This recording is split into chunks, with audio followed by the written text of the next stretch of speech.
Hey guys, welcome back to Scott Buys Houses. I'm Scott Mitchell, owner of Outer Buy Homes here in Middle Tennessee. And today I want to address a question or a concern that comes up in a lot of my conversations with homeowners who contact us requesting a cash offer on their home. And that is whether or not selling to a cash home buyer like us, in a real estate investor or investment group is the right decision for a homeowner. Okay. And I'm going to kind of take you through the conversation that I have with homeowners and sellers where this topic of conversation comes up to see if we might be a good fit for them.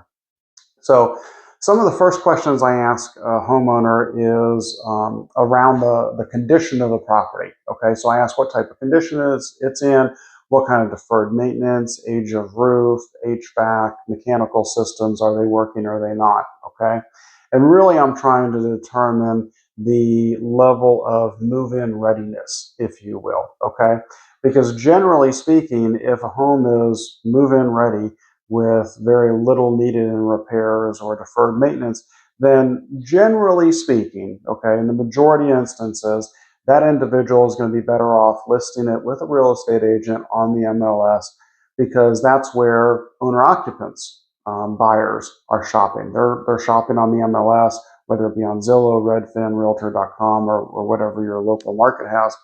But owner occupants, overwhelmingly so, are going to be able to pay more for a move-in ready home than a real estate investor or a cash home buyer will. Okay. Now, the other part of the conversation that I have with a seller is about their specific situation and what constraints they might be facing. Okay.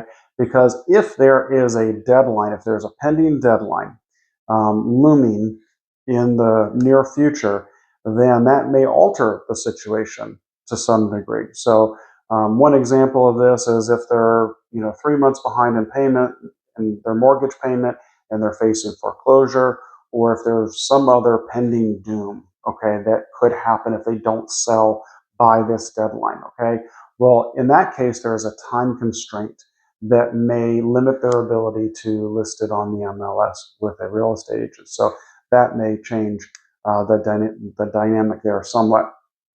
With all that being said, the best sellers for us, the ones where we're the best fit for, are individuals who own homes with a lot of deferred maintenance or major mechanical issues, structural issues, or a lot of times it's just, it's grandma's house. Grandma's lived in the home for 50 years. The roof was last updated in the 80s and, the HVAC system's on its last leg and it hasn't been updated in 30 plus years, that sort of thing.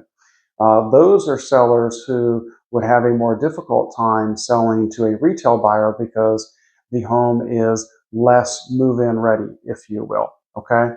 And in that instance, that homeowner, that seller may be better off selling to a cash home buyer or a real estate investor like us. Okay. Now, what are the advantages and disadvantages of each? What are the pros and cons of each route that you take? Okay. Now, the pros to listing on the MLS are things like, shopping it to the most buyers. It's out there in the public domain, so you're going to get the most eyes on it, the most showing opportunities, things like that. With that comes opportunity for the best sale price, okay? Because owner occupants, again, are overwhelmingly going to be able to pay more for homes than cash home buyers, investors are, okay? Now, the downside is that there's an inconvenience there. You're going to have showings, you're going to have open houses, you're going to have strangers coming in and out of your homes, things of that nature. Another downside is that there are real estate agent commissions. Real estate agents don't work for free and they do a lot of work, okay? And a good real estate agent is well worth their commission, okay? So don't balk at paying a real estate agent commission if you're trying to sell your move-in ready home. But with that being said, you got to account for 5 or 6% coming off the top of your home sale price when you're selling at retail. There are also things like an inspection. Any retail buyer is going to require a home inspection, and that home inspection is going to come up with a list of flaws in your property. I don't care how well maintained your property is. There is no home inspection ever done, even on new construction home, that doesn't come up with a laundry list of repairs that a buyer is going to want to have done. Okay, so you need to be prepared for that. There's also typically an appraisal that the bank is going to order in order to determine your home's value and to ensure that it matches up with the sale price, or at least is proximate in value there. So there are a number of hurdles between when you put your property under contract and when you actually make it to the closing table. Now, at the closing table, you're going to have costs associated with that. You're going to have attorney's fees, settlement fees, closing costs, taxes, things of that nature that you're going to have to come out of pocket for. So, as a general rule of thumb, I always tell home sellers that if you list your property retail on the MLS with a real estate agent, expect to pay about 9 or 10% off the top, whatever your sale price is, towards those costs. Okay. And that breaks down as follows. You've got about 5 or 6% going to your real estate agent commissions. You have another 2 to 3% in closing costs and miscellaneous fees that come up at the closing table. And then usually about 1 or 2% in repairs, depending on the condition of your property. But you're always going to have some repairs that are going to come up on that home inspection. Okay. So if you're selling a home, let's just say, I'm just going to pick a number, 300,000. Okay, that's the sale price of your property. Then you're probably looking about $30,000 in those fees and costs that you may not be seeing when you sign that contract. Okay, so your net after all costs would be around 270,000, give or take. Okay, now, so those are the pros and cons of selling at retail. Now, on the flip side, if you want a faster, easier transaction, an as-is sale with no inspection, no appraisal contingency, then those are the pros to selling to a cash home buyer or an investor or an investment group, okay, like us. So the pro is in ease of transaction, okay? And also your contract price, at least if you sell to someone like us, we're paying all the closing costs.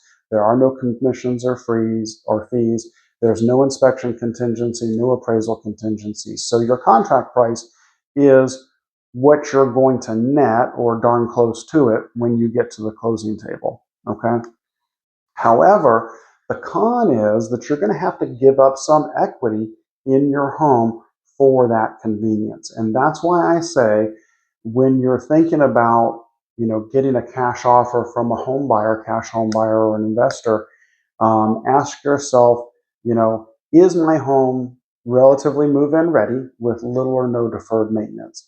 And how important is it to me that I get full retail value from my home? Okay.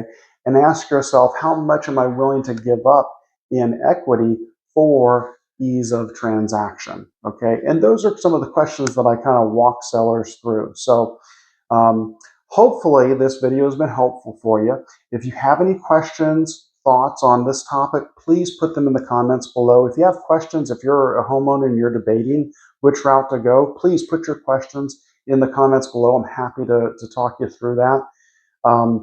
If you are an investor or home buyer and you have additional thoughts, you put those in the comments as well.